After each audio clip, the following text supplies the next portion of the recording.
నీవు నా పక్షమై నన్ను దీవించగా, నీవు నా తోడువై నన్ను నడిపించగా, జీవింతును నీ కోసమే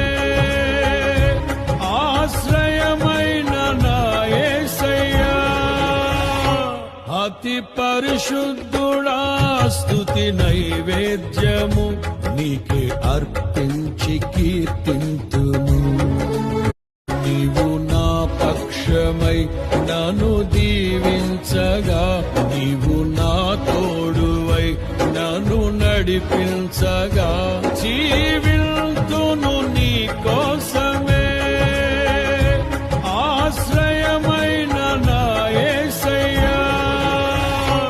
అతి పరిశుద్ధుడా స్తుతి నైవేద్యము నీకే అర్పించి కీర్తింతు.